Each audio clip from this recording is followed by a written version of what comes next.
প্ৰিয় বন্ধু, আজি মই আপোনাক খুবেই কাৰ্যকৰী আৰু শক্তিশালী এটা বশীকৰণ দিব ওলাইছোঁ, কিয়নো এই বশীকৰণটো মই বাৰম্বাৰ পৰীক্ষা কৰিছোঁ আৰু বাৰম্বাৰ এইটো দি মই সফলতা অৰ্জন কৰিছোঁ। মই কেইবাশ মানুহক এই বশীকৰণটো দিছোঁ, সকলোৱে সফলতা পাইছে। সেইকাৰণে আপোনাৰ লগত এই বশীকৰণটো মই শ্বেয়াৰ কৰিছোঁ। আপুনিও বেছি বেছিকৈ শ্বেয়াৰ কৰি দিব দে। আপোনাৰ কাৰণে মোৰ শুভ আশীৰ্বাদ থাকিল আৰু দোৱা থাকিল যেন আপুনি এই কামটো কৰি সফলতা অৰ্জন কৰিব পাৰে। যি নহওক, এনেকুৱা এটা জিনৈ ল'ব, ইয়াক আমি জিনৈ বুলি কওঁ। আপোনালোক কি কয় নিজৰ ভাষাত সেইটো আপুনি জানে।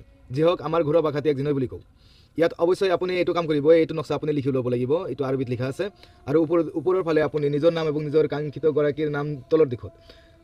আপুনি যদি ল'ৰা হৈ এই ভিডিঅ'টো চাই আছে, তেতিয়াহ'লে ওপৰ ফালে আপোনাৰ নাম এবং আপোনাৰ দেউতাৰ নাম লিখিব, তলফালে আপোনাৰ গাৰ্লফ্ৰেণ্ড আৰু গাৰ্লফ্ৰেণ্ডৰ মাৰ নাম লিখিব। আৰু যদি আপুনি ছোৱালী হৈ চাই আছে, তেতিয়াহ'লে ওপৰ ফালে আপোনাৰ নাম, আপোনাৰ মাৰ নাম লিখিব, তলফালে আপোনাৰ বয়ফ্ৰেণ্ডৰ নাম আৰু আপোনাৰ বয়ফ্ৰেণ্ডৰ দেউতাৰ নাম লিখিব।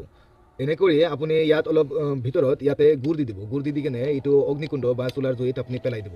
এনেকৈ পেলাই দিব যাতে এইটো জ্বলিব পাৰে। 100% একদিনৰ ভিতৰত আপোনাৰ কাম হৈ যাব। আৰু যদি নিজে নোৱাৰে, আমাৰ কণ্টেক্ট নম্বৰ 93659382 নম্বৰ যোগাযোগ কৰক। 100% আমি আপোনাক সহায় কৰিম, 100% আপোনাৰ কাজ হৈ যাব। এইটো প্ৰমাণিত কথা।